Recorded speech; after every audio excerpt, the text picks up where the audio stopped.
হুমায়ুন কবির জিন্দাবাদ তরফ থেকে হুমায়ুন কবির জিন্দাবাদ, জেএমপি জিন্দাবাদ, গভর্নমেন্ট পার্টি জিন্দাবাদ।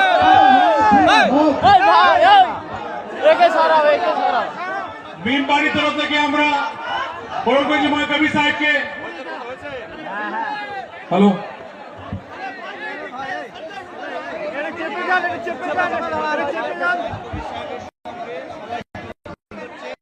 আসসালামু আলাইকুম। আজকে আমাদের মেন পার্টির তরফ থেকে হুমায়ুন কবির সাহেবকে মোগরাহাট পশ্চিম থেকে আমার ভাইরা,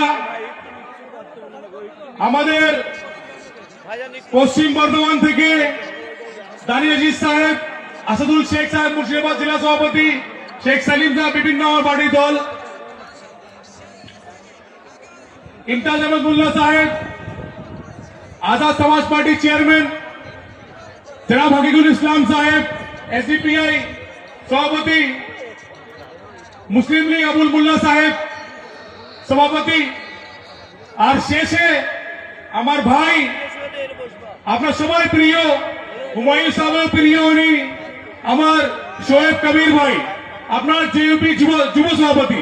এটা উঠুন শোয়েব কবির ভাই, এটা উঠুন, এরই আপনার যুব সভাপতি। আলহামদুলিল্লাহ, মুখটা দেখুন। আর শেষে আমার এই সভা যে পশ্চিম বাংলাকে নতুন মুখ দিয়েছেন, নতুন জায়গা তৈরি করেছেন পশ্চিম বাংলার, আমাদের জেইউপি চেয়ারম্যান হুমায়ুন কবির সাহেব। একবার জিন্দাবাদ নারা লাগিয়ে দিন, হুমায়ুন কবির সাহেব জিন্দাবাদ। আজকে একটা দুঃখ কথা আমি 1-1.5 মাস থেকে দেখছি, আমার আপনার সামনে কথা বলতে এসেছি, বুঝাতে আপনাকে, আপনার আমার দুঃখ দূর করে দেবেন ইনশাআল্লাহ। 1 মাস 1.5 মাস থেকে আমি দেখছি এই একজন মানুষ, তার নাম হলো হুমায়ুন কবির, পাগলের মতন ঘুরে বেড়াচ্ছে। আমার সঙ্গে জোট করে নো, আমি আপনার সংখ্যালঘু ভাই জন্য উন্নয়ন করতে এসেছি, দলিত পিছিয়ে পড়া ভাইয়ের জন্য উন্নয়ন করতে এসেছি। 1-1.5 মাস থেকে ইনি ঘুরে বেড়াচ্ছেন, কিন্তু কোন দলের হাত ধরেননি। যখন মসজিদ যখন বুনিয়াদ ঢেলেছেন, তখন মমতা বন্দ্যোপাধ্যায় বলছে আমি তোমার হাত ছেড়ে দিলাম, পার্টি থেকে বার করে দিয়েছে। আর এত দূরে বসে 2000 কিলোমিটার দূরে বসে ব্যারিস্টার আসাদুদ্দিন ওয়াইসি উনি এখানে না এসে এখানে দেখে নিয়েছেন ওনাকে কি আমার একটা ভাই মসজিদ তৈরি করার পরে কেউ ওর হাত ধরছে না। উনি এখানে ওখানে থেকেও বুঝে গেছেন, বলছে কেউ তোমার হাত ধরছে না হুমায়ুন কবির, তুমি আমার কালমা গো ভাই, আমি আছে তোমার হাত ধরে নিলাম। আসাদুল সাহেব ওনার হাত ধরে নিয়েছেন আজকে আলহামদুলিল্লাহ। আর এসে আদিল হাসান সাহেবকে ফোন করে বলছে তুমি ওখানে যাও, আমাকে বললে তোমার ওখানে যাও আর দেখাও যে আমরা সবার তোমার হুমায়ুন কবির সাহেব আমরা তোমার সঙ্গে আছি। আজকে 2-3টা কথা বলবো, বেশি সময় না। আজকে সমাজের সবার মিডিয়ার ভাইরা সবাই আছে, বলছে মেন কিছু বলবে, আমরা তো এমনি বদনাম। দেখেছেন তো মহারাষ্ট্রে কি হয়েছে, কি বলেছিল আমার বোন একটা, ক্যাসে হারায়া, বলছে সবুজ করে দিব, আবার মিডিয়া চালিয়ে দিয়েছে সবুজ করে দিব। এটাও তো সবুজ। এখনো বক্তব্য কিছু 2-3 কথা বলবো যে মিডিয়া ব্রেকিং পাবে ইনশাআল্লাহ। বলবো তো, শুনবেন তো আপনারা, শুনবেন তো? আমরা আসাদুল ওয়াসি সাহেবের সৈনিক, মমতা বন্দ্যোপাধ্যায় উপরে ইসলাম খান আমাদের যে মুখ্যমন্ত্রী 2011-তে যখন ঘোষণাপত্র দিয়েছিল, তার মধ্যে মমতা বন্দ্যোপাধ্যায় বলেছে যে আমি 11% রিজার্ভেশন দিব সংখ্যালঘু ভাইকে। আপনারা পেয়েছেন? মমতা বন্দ্যোপাধ্যায় ভুলে গেছে। তারপরে মমতা বন্দ্যোপাধ্যায় ভোট বিলে নিয়ে আমাদের এখানে এসে মুর্শিদাবাদে, এই মুর্শিদাবাদ মাটিতে এসে আপনার জেলাতে এসে বলছে আমি এখানে বিল মানি না, কোনো ফ্যাক্টর নেই বিল, ভোট বিল। সবাই দেখেছেন তো? বলছে যদি কেউ ভোট বিল যদি কেউ প্রোটেস্ট করে রাস্তায় নেবে, তাহলে সব থেকে বড় শত্রু হব আমি। বলেছিল কি বলেনি? আজকে আমি বললাম দিদি ভোট বিল যদি মেনে যদি বলেন প্রোটেস্ট করবো, আপনার শত্রু মানবেন, তাহলে জনতা পুরো শত্রু আছে আপনার। এই মঞ্চে যে বসে আছে সবাই আপনার শত্রু, আমরা আপনার সব থেকে বড় শত্রু। এই মমতা বন্দ্যোপাধ্যায় আমরা ভোট দিয়েছি। কেন ভোট দিয়েছিলাম? বিজেপিকে থামাবার জন্য। ঠিক না ভুল? বিজেপি থামার জন্য ভোট দিয়ে মমতায় ক্ষমতা দিয়েছি আমরা। এই টিএমসি সরকারকে যখন পার্লামেন্টে ট্রিপল তালাক বিল এসেছিল, মমতা বন্দ্যোপাধ্যায় টিএমসি 8 জন মেম্বার অফ পার্লামেন্ট সাংসদ ছিল না পার্লামেন্টে। জানে হুমায়ুন কবির সাহেব, আমাদের শরীয়ত যখন হামলা হবে এই এমপি ছিল না পার্লামেন্টে। তারপরে আমার বিল এসছে ওয়াকফ বোর্ড বিল, মমতা বলছে মানি না। ওদের যখন ভোটিং হয়েছে বিধান পার্লামেন্টে 4 জন মেম্বার অফ পার্লামেন্ট টিএমসি ছিল না। মনে আছে তো? আপনারা সবাইকে জানেন তো? আজকে গরম ভাষণ দিয়ে যাব না। আপনারা এখানে এসছেন, কেন এসছেন? আগামী 1 মাস 1.5 মাস পরে নির্বাচন ঘোষণা হয়ে যাবে। আর মমতা দিদিকে বলে দিই, আপনি যা ভুলে গেলেন সবকিছু। এর জন্য আমরা বলি আরএসএস এ 2টো ভুল, বিজেপি আর তৃণমূল। আরএসএস এ 2টো ভুল, বিজেপি আর তৃণমূল। আজকে আপনাদের এলাকায়, আমাদের পাড়ায়, আপনাদের বিধানসভাতে, আপনাদের ব্লকে দেখবেন আগামী দিন খতিয়ান নম্বর আমরা বার করে আপনাদের দেখিয়ে দিব। নির্বাচন যখন আমরা আসবো খতিয়ান নম্বর বার করে দেখাবো আপনাদেরকে কি কত আমাদের। ওনাকে বলেছে পশ্চিম বাংলায় বাংলাদেশে ঘুষব্যাট হচ্ছে। ঠিক না ভুল? বলে কি বলেনি? আপনার মনে আছে তো? কারণ আমরা ভুলে যাই, মুসলমান তো আমরা একটু ভুলে যাই। এখন ভুলতে দিব না ইনশাআল্লাহ। আসাদুদ্দিন ওয়াইসি এসছো তো? এটা কথা বলুন তো। আমরা দাবি করি, এই গরম ভাষণ মিডিয়াকে ব্রেকিং দিচ্ছি আজকে। আমরা দাবি করি, আপনার আমার মতামত হবেন কিনা জানাবেন আমাকে ইনশাআল্লাহ। এই পশ্চিম বাংলার উপমুখ্যমন্ত্রী মুর্শিদাবাদ মাটি সংখ্যালঘু ভাই করতে হবে। আপনার সমর্থনে আছেন কিনা? আপনারা পেয়েছেন? সারদা পেয়েছেন? রোজভ্যালি পেয়েছেন? কোথায় গেল টাকা ভাই? এখন রাস্তায় লেখা আছে মমতা আমার পথ, আমার মাটি, আমার শপথ। এবার সংখ্যালঘু ভাইরা বুঝে নিয়েছে, সংখ্যালঘু ভোট দিবে হুমায়ুন কবির সাহেবকে, ব্যারিস্টার সাদুল মিম পার্টিকে বেছে নিবে। আমাদের মিম কর্মী আছে এখানে, হাত তুলুন, তুলুন। হুমায়ুন কবির সাহেব, আসসালামু আলাইকুম। বাজনা বন্ধ করার জন্য অনুরোধ করছি। বাজনা বন্ধ করেন, বাজনা বন্ধ করেন, তাসা বন্ধ করেন। এবারে আপনাদের সামনে বক্তব্য রাখবেন অ্যাডভোকেট আদিল হাসান মহাশয়, পর্যবেক্ষক পশ্চিমবঙ্গ মিম পার্টির। इत्तेहादुल मुस्लिमीन के रियासती सदर इमरान सोलंकी जी, आजाद समाज पार्टी के इंचार्ज इम्तियाज साहब, एसडीपीआई और मुस्लिम लीग के जिम्मेदार, और तमाम मुर्शिदाबाद, मालदा, मुर्शिदाबाद, नॉर्थ बंगाल और पूरे मजलिस इत्तेहादुल मुस्लिमीन और जेयूपी पार्टी के असदुद्दीन ओवैसी साहब की आवाज निकलती है। आपने देखा आपके मुद्दे पर कोई नहीं बोलता है, आपके साथ कोई खड़ा नहीं होता है। हर जमात ने, हर बिरादरी ने अपनी नेता चुन लिया, लेकिन बंगाल में 30% से ऊपर आबादी है, लेकिन आपका कोई पूछने वाला नहीं। मोदी जी का रिपोर्ट वो कोई प्राइवेट रिपोर्ट नहीं है, वो रिपोर्ट सरकारी है। उस रिपोर्ट में साफ साफ हमारी स्थिति बद से बदतर है। इसी की लड़ाई बैरिस्टर असदुद्दीन ओवैसी साहब लड़ रहे हैं, अकबर ओवैसी साहब लड़ रहे हैं। आप देख रहे हैं कि आज पार्लियामेंट में कोई मुद्दा नहीं होता है जिसमें बैरिस्टर साहब आपके साथ नहीं खड़े रहते हैं। आपने देखा अल्हम्दुलिल्लाह हुमायूं साहब यहां पर हैं, इनकी दावत पर हम यहां आए हैं। इन्होंने कहा कि हिंदुस्तान में बैरिस्टर असदुद्दीन ओवैसी साहब हैं, मैं उनके साथ बंगाल में मुसलमानों का और मजलूमों की आवाज बनना चाहता हूं, और मेरे साथ, हमारे साथ हम लड़ते हैं। हम भी चाहते हैं कि बंगाल में भी मुसलमानों की, दलितों के, पिछड़ों की, ओबीसी की, सबकी आवाज हो। नरेंद्र मोदी सुन लो, अमित शाह, मुर्शिदाबाद की सरजमी से बोल रहा हूं, डरता हूं तो सिर्फ अल्लाह से डरता हूं, और झुकता हूं तो सिर्फ अल्लाह के सामने झुकता हूं। पूरी ताकत लगा, दलित हो, पिछड़ा हो, अति पिछड़ा हो, आदिवासी हो, मुसलमान हो, उसको भी पहले सब में बैठाइएगा, बैठाइएगा ना, बैठाइएगा। चाहते हैं असदुद्दीन ओवैसी साहब के साथ हम बॉम्बे में हरा कर दिए, आप साथ दीजिए तो इंशाअल्लाह पूरा बंगाल को हरा कर देंगे। अल्लाह ने चाहा तो इंशाअल्लाह। नारे तकबीर,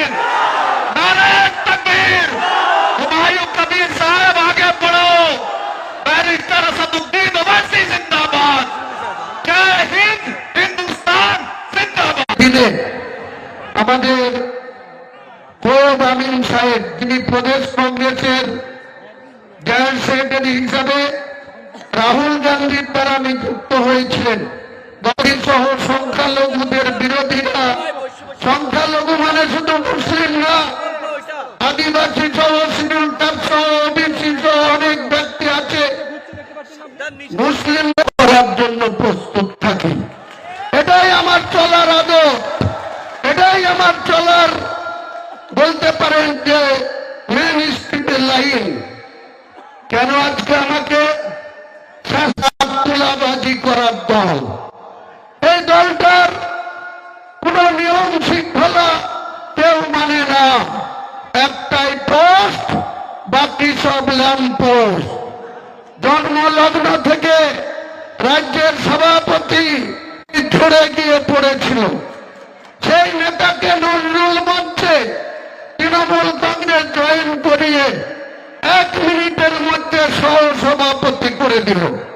তার কাজ হচ্ছে, আমরা বহু আশা নিয়ে 34 বছরের যে সরকার চলত, শুরুতে তারা অনেক ভালো কাজ করেছিল জ্যোতিবাবুর নেতৃত্বে।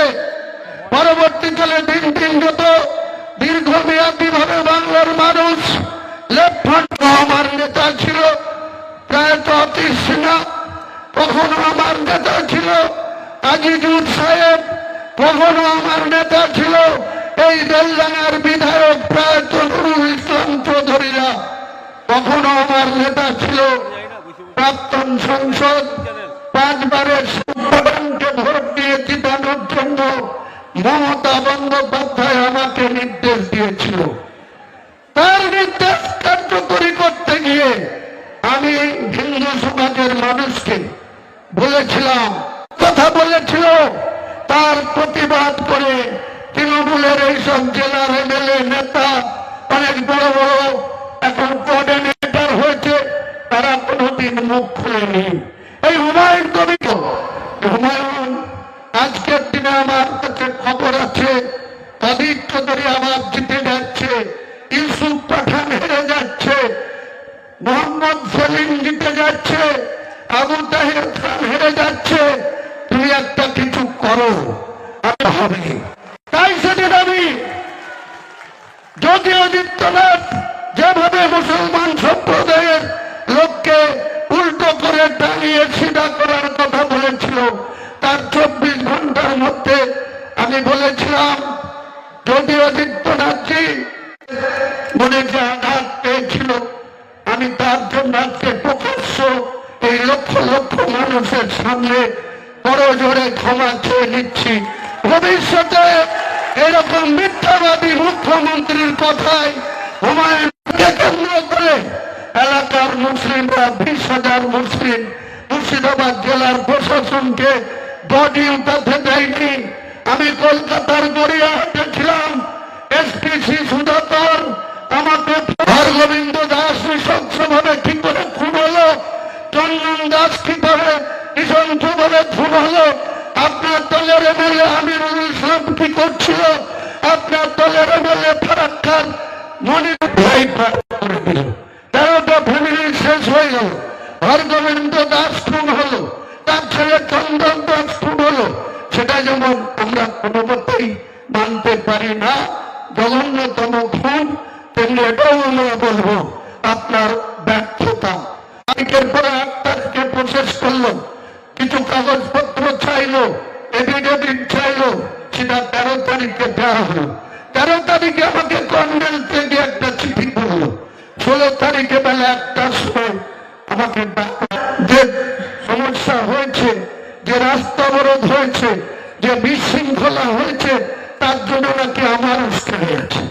আরে আপনার পুলিশ কি করে, বেলডাঙ্গার আইসি কি করছিল? পরের দিন যখন আবার আনিসুর রহমান বলে অভিষেক বন্দ্যোপাধ্যায় আসবে, রাজপুত্র আসবে, তার জন্য আপনারা পুলিশ প্রশাসন একদম তটস্থ। আমি পুলিশ প্রশাসনকে ব্যক্তিগতভাবে কারো বিরোধী নই, কিন্তু আমি বলবো মুর্শিদাবাদের প্রশাসনকে কখনোই বেলডাঙ্গায় সিদ্ধার্থ শঙ্কর রায় 1996 সালে যখন লোকসভার ভোটে লড়তে এসেছিল আপনার প্রার্থী রূপে, তখন বেলডাঙ্গায় ইকবাল সাহেবদের গেস্ট হাউসে আপনি আমার হাত থেকে চোখ মুখ দেখায় আপনি হেলিকপ্টার থেকে নামলেন 5ই মে 2025। আমাদের মতো লোক পিএমও সিকিউরিটি এবং এই জেলার শাসক পুলিশ সুপাররা আমাদের সঙ্গে একজন সাব ইন্সপেক্টর সেই হুমায়ুন কবিরকে সাসপেন্ড করে দিলেন। অপরাধটা কি? আপনি 11 দিন আগে দেখেছিলেন, আপনার ভাই ফুটে গেছিল, আপনার প্রতীক জৈন দেখেছিল যে বাবরি মসজিদ করা যাবে। কেন করা যাবে না? আপনি কেন পবিত্র করবেন? আগামী দিনে আপনার কুর্সিটা কেড়ে নেব, কুর্সি থেকে হটাবো, তারপরে এরকম হাজারো লোহাঘাটের ব্রিজ অটোমেটিকলি করবে, আমলারা করতে বাধ্য হবে। শুধু নির্দেশ দেব, সেই নির্দেশ পালন করতে হবে। আপনি শুধু বড় বড় করে বলতো 10 টাকার দুর্নীতি যদি কেউ প্রমাণ করতে পারে, উনি নাকি নিজে ভারতবর্ষের সংবিধানের জুডিশিয়ালের কোন নির্দেশ ছাড়াই উনি গলায় ফাঁসি লাগিয়ে ঝুলে যাবেন। এত জায়গায় নাম আছে, 73 জায়গায় যে কোনো মুহূর্তে দিল্লির সরকার মনে করলে অভিষেককে অ্যারেস্ট করে ওই সুদীপ বন্দ্যোপাধ্যায়, তাপস পালদের মতো ভুবনেশ্বরে পাঠিয়ে দেবে।